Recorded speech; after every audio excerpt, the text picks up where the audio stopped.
September 22 ಸೋಮವಾರದಿಂದ ಅತ್ಯಂತ ಶ್ರೇಷ್ಠವಾದ ಶರನ್ನವರಾತ್ರಿ ಅಥವಾ ಶಾರದೀಯ ನವರಾತ್ರಿ ಪ್ರಾರಂಭವಾಗುತ್ತದೆ. ಈ ಹಬ್ಬವನ್ನು ದುರ್ಗಾ ದೇವಿಗೆ ಸಮರ್ಪಿಸಲಾಗಿದೆ. ಈ ವರ್ಷದ ಶರನ್ನವರಾತ್ರಿಯು ಬಹಳ ವಿಶೇಷವಾಗಿದೆ.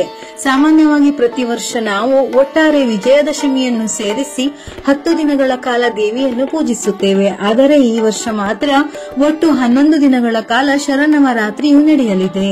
ನವರಾತ್ರಿಯು ದುರ್ಗಾ ದೇವಿಗೆ ಸಮರ್ಪಿತವಾದ ಮಂಗಳಕರವಾದ ಹಿಂದೂ ಹಬ್ಬವಾಗಿದೆ. ಶಕ್ತಿಯ ಅಧಿದೇವತೆಯಾದ ದುರ್ಗಾ ದೇವಿಯು ಮಹಿಷಾಸುರ ಎಂಬ ರಾಕ್ಷಸನೊಂದಿಗೆ 9 ದಿನಗಳ ಕಾಲ ಹೋರಾಡಿದಳು. ನಂತರ ನವಮಿಯ ರಾತ್ರಿ ಅವನನ್ನು ಕೊಂದಳು. ಅಂದಿನಿಂದ ದೇವಿಯನ್ನು ಮಹಿಷಾಸುರ ಮರ್ದಿನಿ ಎಂದು ಕರೆಯುತ್ತಾರೆ. ಅಂದಿನಿಂದ ತಾಯಿ ದುರ್ಗೆಯ ಶಕ್ತಿಗೆ ಸಮರ್ಪಿತವಾದ ನವರಾತ್ರಿಯ ಉಪವಾಸವನ್ನು ಆಚರಿಸುವಾಗ ಅವಳ 9 ರೂಪಗಳನ್ನು ಪೂಜಿಸಲಾಗುತ್ತದೆ.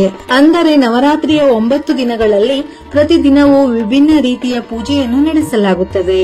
ನವರಾತ್ರಿಯ ದಿನಗಳಲ್ಲಿ ದುರ್ಗಾ ಪೂಜೆಯನ್ನು ಮಾಡುವುದರಿಂದ ಆಕೆಯ ಕೃಪೆಯಿಂದ ಜೀವನದ ಎಲ್ಲಾ ಅಡೆತಡೆಗಳು ನಿವಾರಣೆಯಾಗುತ್ತದೆ. ಇನ್ನೊಂದು ದಂತಕಥೆಯ ಪ್ರಕಾರ ಭಗವಾನ್ ಶ್ರೀರಾಮನು ದುಷ್ಟ ರಾವಣನನ್ನು ಕೊಂದು ಒಳಿತನ್ನು ವಿನಾಶದಿಂದ ರಕ್ಷಿಸಿದನು. ಈ ಉದ್ದೇಶವನ್ನು ಸಾಧಿಸಲು ನಾರದನು ನವರಾತ್ರಿಯ ವ್ರತದ ಆಚರಣೆಗಳನ್ನು ಮಾಡಲು ಶ್ರೀರಾಮನನ್ನು ವಿನಂತಿಸಿದನು. ಆಗ ಭಗವಾನ್ ಶ್ರೀರಾಮನು ಉಪವಾಸವನ್ನು ಮುಗಿಸಿದ ನಂತರ ಲಂಕೆಯ ಮೇಲೆ ದಾಳಿ ಮಾಡಿ ರಾವಣನನ್ನು ಕೊಂದನು. ಅಂದಿನಿಂದ ನವರಾತ್ರಿಯ ವ್ರತ ಸಾಧನೆಗಾಗಿ ಮಾಡಲಾಗುತ್ತಿದೆ. ಪ್ರತಿ ವರ್ಷದಂತೆ ಈ ವರ್ಷವೂ ದುರ್ಗಾದೇವಿ ನವರಾತ್ರಿ ಸಮಯದಲ್ಲಿ ಭೂಮಿಗೆ ಆಗಮಿಸುತ್ತಾಳೆ. ದುರ್ಗಾದೇವಿ ನವರಾತ್ರಿಯಲ್ಲಿ ಭೂಮಿಗೆ ಬರುವಾಗಲೆಲ್ಲ ಒಂದೊಂದು ವಾಹನವನ್ನೇರಿ ಅಂದರೆ ಸವಾರಿಯನ್ನೇರಿ ಭೂಮಿಗೆ ಬರುತ್ತಾಳೆ. ಈಕೆಯ ಸವಾರಿಯು ಬ್ರಹ್ಮಾಂಡದ ಭವಿಷ್ಯವನ್ನೇ ಹೇಳುತ್ತದೆ. ಈ ವರ್ಷ ದುರ್ಗಾದೇವಿ ಆನೆಯನ್ನೇರಿ ಬರುತ್ತಾಳೆ. ದುರ್ಗಾದೇವಿಯು ಆನೆಯ ಮೇಲೆ ಬರುವುದನ್ನು ಶುಭವೆಂದು ಹೇಳುತ್ತಾರೆ. ಮುಂಬರುವ ವರ್ಷದಲ್ಲಿ ಉತ್ತಮ ಬೆಳೆಗಾಗಿ ಇದು ಸಾಕಷ್ಟು ಮಳೆಯನ್ನು ತರುತ್ತದೆ. ನಿಮ್ಮ ಮನಸ್ಸಿನಲ್ಲಿರುವ ಕೋರಿಕೆಗಳು ಈಡೇರುವುದಲ್ಲದೆ ಸಂಪತ್ತು ವೃದ್ಧಿ, ಉತ್ತಮ ಆರೋಗ್ಯ, ಸುಖ, ಸಂತೋಷವನ್ನು ತಾಯಿ ದುರ್ಗೆಯು ಕರುಣಿಸುತ್ತಾಳೆ. ಶರನ್ನವರಾತ್ರಿಯು ಪಂಚಾಂಗದ ಪ್ರಕಾರ ಆಶ್ವಯುಜ ಮಾಸದ ಶುಕ್ಲ ಪಕ್ಷದ ಪ್ರತಿಪದ ತಿಥಿ ಸೋಮವಾರ ಸೆಪ್ಟೆಂಬರ್ 22ರ ಬೆಳಗಿನ ಜಾವ 1:23 ಪ್ರಾರಂಭವಾಗಿ ಸೆಪ್ಟೆಂಬರ್ 23ರ ಬೆಳಗಿನ ಜಾವ 2:55 ಕೊನೆಗೊಳ್ಳುತ್ತದೆ. ಉದಯ ತಿಥಿಯ ಪ್ರಕಾರ ಈ ಶಾರದೀಯ ನವರಾತ್ರಿಯು ಸೋಮವಾರ ಸೆಪ್ಟೆಂಬರ್ 22ರಿಂದ ಪ್ರಾರಂಭವಾಗಿ ಉತ್ಸವವು ಗುರುವಾರ ಅಕ್ಟೋಬರ್ 2ರಂದು ಮುಕ್ತಾಯಗೊಳ್ಳಲಿದೆ.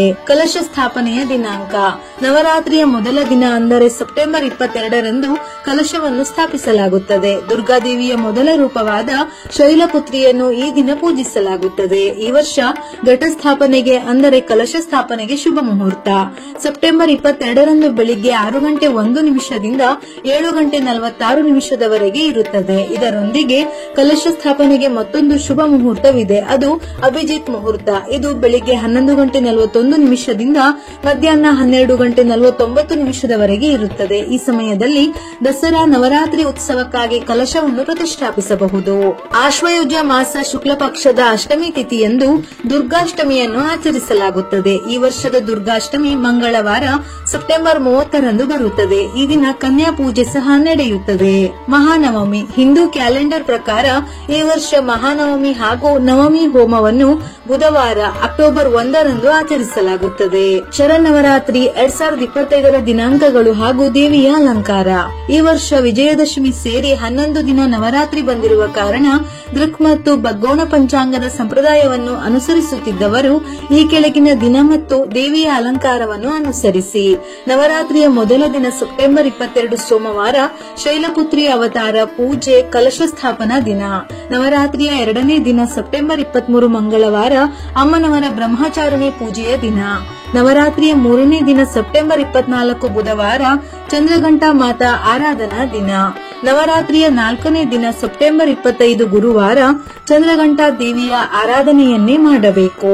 ನವರಾತ್ರಿಯ 3 ಮತ್ತು 4ನೇ ದಿನ ಅಂದರೆ ಬುಧವಾರ ಮತ್ತು ಗುರುವಾರ ಎರಡೂ ದಿನ ಸೂರ್ಯೋದಯದ ಸಮಯದಲ್ಲಿ ತೃತೀಯ ತಿಥಿ ಇರುವ ಕಾರಣ ಎರಡೂ ದಿನವನ್ನು ಸಹ ನವರಾತ್ರಿಯ 3ನೇ ದಿನವೆಂದೇ ಪರಿಗಣಿಸಿ ತಾಯಿ ಚಂದ್ರಘಂಟಾ ದೇವಿಯನ್ನು ಆರಾಧಿಸಬೇಕು. ಈ ನಿಯಮವು ದೃಕ್ ಪಂಚಾಂಗ ಮತ್ತು ಬಗ್ಗೋಣ ಪಂಚಾಂಗದ ಸಂಪ್ರದಾಯವನ್ನು ಅನುಸರಿಸುತ್ತಿದ್ದವರು ಮಾತ್ರ ಪಾಲಿಸಬೇಕು. ನವರಾತ್ರಿಯ 4ನೇ ದಿನ ಸೆಪ್ಟೆಂಬರ್ 26 ಶುಕ್ರವಾರ ತಾಯಿ ಕೂಷ್ಮಾಂಡ ಪೂಜೆಯ ದಿನ. ನವರಾತ್ರಿ 5ನೇ ದಿನ ಸೆಪ್ಟೆಂಬರ್ 27 ಶನಿವಾರ ಸ್ಕಂದಮಾತಾ ದೇವಿಯ ಆರಾಧನೆಯ ದಿನ. ನವರಾತ್ರಿಯ 6ನೇ ದಿನ ಸೆಪ್ಟೆಂಬರ್ 28 ಭಾನುವಾರ ಕಾತ್ಯಾಯಿನಿ ದೇವಿಯ ಆರಾಧನೆಯ ದಿನ. ನವರಾತ್ರಿಯ 7ನೇ ದಿನ ಸೆಪ್ಟೆಂಬರ್ 29 ಸೋಮವಾರ ಸರಸ್ವತಿ ಆವಾಹನ ಕಾಳರಾತ್ರಿ ಆರಾಧನೆಯ ದಿನ. ನವರಾತ್ರಿ 8ನೇ ದಿನ ಸೆಪ್ಟೆಂಬರ್ 30 ಮಂಗಳವಾರ ತಾಯಿ ಮಹಾಗೌರಿಯ ಆರಾಧನೆ ಜೊತೆ ಸರಸ್ವತಿ ಪೂಜೆ. ನವರಾತ್ರಿಯ 9ನೇ ದಿನ ಅಕ್ಟೋಬರ್ 1 ಬುಧವಾರ ಸಿದ್ಧಿದಾತ್ರಿಯ ಆರಾಧನೆಯ ಜೊತೆ ದುರ್ಗಾಷ್ಟಮಿ ಮಹಾನವಮಿ. ಅಕ್ಟೋಬರ್ 2 ಗುರುವಾರ ವಿಜಯದಶಮಿ ಆಚರಣೆ, ದುರ್ಗಾ ವಿಸರ್ಜನೆ ಮತ್ತು ದಸರಾ ಹಬ್ಬ. ಇನ್ನು ಒಂಟಿಕೊಪ್ಪಲ್ ಪಂಚಾಂಗದ ಸಂಪ್ರದಾಯವನ್ನು ಅನುಸರಿಸುತ್ತಿದ್ದವರು ಈ ಕೆಳಗಿನ ದಿನ ಮತ್ತು ದೇವಿಯ ಅಲಂಕಾರವನ್ನು ಅನುಸರಿಸಿ. ನವರಾತ್ರಿಯ ಮೊದಲ ದಿನ ಸೆಪ್ಟೆಂಬರ್ 22 ಸೋಮವಾರ ಶೈಲಪುತ್ರಿ ಅವತಾರ ಪೂಜೆ, ಕಲಶ ಸ್ಥಾಪನಾ ದಿನ. ನವರಾತ್ರಿಯ 2ನೇ ದಿನ ಸೆಪ್ಟೆಂಬರ್ 23 ಮಂಗಳವಾರ ಅಮ್ಮನವರ ಬ್ರಹ್ಮಚಾರಿಣಿ ಪೂಜೆಯ ದಿನ. ನವರಾತ್ರಿಯ 3ನೇ ದಿನ ಸೆಪ್ಟೆಂಬರ್ 24 ಬುಧವಾರ ಚಂದ್ರಘಂಟಾ ಮಾತಾ ಆರಾಧನಾ ದಿನ. ನವರಾತ್ರಿಯ 4ನೇ ದಿನ ಸೆಪ್ಟೆಂಬರ್ 25 ಗುರುವಾರ ಕೂಷ್ಮಾಂಡ ಪೂಜೆಯ ದಿನ. ನವರಾತ್ರಿಯ 5ನೇ ದಿನ ಸೆಪ್ಟೆಂಬರ್ 26 ಶುಕ್ರವಾರ ಸ್ಕಂದಮಾತಾ ದೇವಿಯ ಆರಾಧನೆಯ ದಿನ. ನವರಾತ್ರಿಯ 6ನೇ ದಿನ ಸೆಪ್ಟೆಂಬರ್ 27 ಶನಿವಾರ ಸ್ಕಂದಮಾತಾ ದೇವಿಯ ಆರಾಧನೆಯನ್ನೇ ಮಾಡಬೇಕು. ನವರಾತ್ರಿಯ 5 ಮತ್ತು 6ನೇ ದಿನ ಅಂದರೆ ಶುಕ್ರವಾರ ಮತ್ತು ಶನಿವಾರ ಎರಡೂ ದಿನ ಸೂರ್ಯೋದಯದ ಸಮಯದಲ್ಲಿ ಪಂಚಮಿ ತಿಥಿ ಇರುವ ಕಾರಣ ಎರಡೂ ದಿನವನ್ನು ಸಹ ನವರಾತ್ರಿಯ 5ನೇ ದಿನವೆಂದೇ ಪರಿಗಣಿಸಿ ತಾಯಿ ಸ್ಕಂದಮಾತಾ ದೇವಿಯನ್ನು ಆರಾಧಿಸಬೇಕು. ಈ ನಿಯಮವು ಒಂಟಿಕೊಪ್ಪಲ್ ಪಂಚಾಂಗದ ಸಂಪ್ರದಾಯವನ್ನು ಅನುಸರಿಸುತ್ತಿದ್ದವರು ಮಾತ್ರ ಪಾಲಿಸಬೇಕು. ನವರಾತ್ರಿಯ 6ನೇ ದಿನ ಸೆಪ್ಟೆಂಬರ್ 28 ಭಾನುವಾರ ಕಾತ್ಯಾಯಿನಿ ದೇವಿಯ ಆರಾಧನೆಯ ದಿನ. ನವರಾತ್ರಿಯ 7ನೇ ದಿನ ಸೆಪ್ಟೆಂಬರ್ 29 ಸೋಮವಾರ ಸರಸ್ವತಿ ಆವಾಹನ ಕಾಳರಾತ್ರಿ ಆರಾಧನಾ ದಿನ. ನವರಾತ್ರಿಯ 8ನೇ ದಿನ ಸೆಪ್ಟೆಂಬರ್ 30 ಮಂಗಳವಾರ ತಾಯಿ ಮಹಾಗೌರಿಯ ಆರಾಧನೆ ಜೊತೆ ಸರಸ್ವತಿ ಪೂಜೆ. ನವರಾತ್ರಿಯ 9ನೇ ದಿನ ಅಕ್ಟೋಬರ್ 1 ಬುಧವಾರ ಸಿದ್ಧಿದಾತ್ರಿಯ ಆರಾಧನೆ, ದುರ್ಗಾಷ್ಟಮಿ ಮಹಾನವಮಿ. ಅಕ್ಟೋಬರ್ 2 ಗುರುವಾರ ವಿಜಯದಶಮಿ ಆಚರಣೆ, ದುರ್ಗಾ ವಿಸರ್ಜನೆ ಮತ್ತು ದಸರಾ ಹಬ್ಬ. ಬಗ್ಗೋಣ ಪಂಚಾಂಗವನ್ನು ಸಾಮಾನ್ಯವಾಗಿ ಶಿರಸಿ, ಸಿದ್ದಾಪುರ, ಗೋಕರ್ಣ ಕಡೆಯಲ್ಲಿ ಉಪಯೋಗಿಸುತ್ತಾರೆ. ದೃಕ್ ಪಂಚಾಂಗವನ್ನು ಆನ್ಲೈನ್ ಪಂಚಾಂಗವನ್ನಾಗಿ ಉಪಯೋಗಿಸುತ್ತಾರೆ. ಒಂಟಿಕೊಪ್ಪಲ್ ಪಂಚಾಂಗವನ್ನು ಬೆಂಗಳೂರು ಮತ್ತು ಮೈಸೂರು ಕಡೆಯಲ್ಲಿ ಸಾಮಾನ್ಯವಾಗಿ ಉಪಯೋಗಿಸುತ್ತಾರೆ. ಈ 3 ಪಂಚಾಂಗ ಬಿಟ್ಟು ನೀವು ನಿಮ್ಮ ಮನೆಯಲ್ಲಿ ಯಾವ ಪಂಚಾಂಗವನ್ನು ಉಪಯೋಗಿಸುತ್ತೀರೋ ಅದರ ಪ್ರಕಾರ ಯಾವ ತಿಥಿ 2 ದಿನ ಬಂದಿದೆ ಎಂದು ಸರಿಯಾಗಿ ಗಮನಿಸಿ ಆ ದಿನದ ದುರ್ಗೆಯ ಅವತಾರವನ್ನು 2 ದಿನ ಪೂಜಿಸಬೇಕು. ಇನ್ನು ನವರಾತ್ರಿ ಮುಗಿಯುವವರೆಗೂ ಈರುಳ್ಳಿ, ಬೆಳ್ಳುಳ್ಳಿಯನ್ನು ತಿನ್ನಬಾರದು. ಇದರ ಜೊತೆಯಲ್ಲಿ ಉಗುರು ಮತ್ತು ಕೂದಲನ್ನು ಕತ್ತರಿಸಬಾರದು. ಈ ತಪ್ಪುಗಳನ್ನು ಮಾಡಿದರೆ ಅಷ್ಟು ದಿನ ಮಾಡಿದ ಪೂಜೆ ವ್ಯರ್ಥ.